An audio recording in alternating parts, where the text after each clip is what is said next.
যারা সব সময় আস্তাগফিরুল্লাহ পড়ে তাদের রিজিকের কোনো টেনশন হয় না, রিজিক নিয়ে তাদের আর কোনো চিন্তা থাকে না। আল্লাহ নবী নূহ আলাইহিস সালাম যিনি ওনার জাতিগোষ্ঠীকে বলেছিলেন ফাকুলতু আস্তাগফিরু রাব্বাকুম ইন্নাহু কানা গাফফারা, তোমরা বেশি বেশি ইস্তেগফার পড়ো, তিনি ক্ষমাশীল। ইস্তেগফার পড়লে কি হবে? ইউরসিলিস সামা আলাইকুম মিদরারা, রহমতের বৃষ্টি বর্ষণ হবে, তোমাদের জমিগুলো উর্বর হবে। ওয়া ইউমদিদুকুম বিআমওয়ালি ওয়া বানিন, আল্লাহ তাআলা তোমাদেরকে সম্পদে বারাকা দিবেন, সন্তানে বারাকা দিবেন।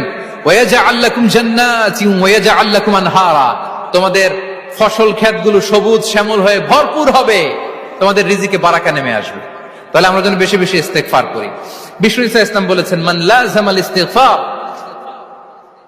জাআলাল্লাহু লাকুম মিন কুল্লি দিকিন মাখরাজা ওয়া মিন কুল্লি হাম্মিন ফারাজা ওয়া ইয়ারযুকহু মিন হাইসু লা ইয়াহতাসিব, যে সব সময় ইস্তেগফার পড়ে তার কোনো টেনশন থাকে না, তার জীবনে দুশ্চিন্তা আসে না, আর এমন জায়গা থেকে আল্লাহ রিজিকের বন্দোবস্ত করে যেটা সে কল্পনাও করে নাই।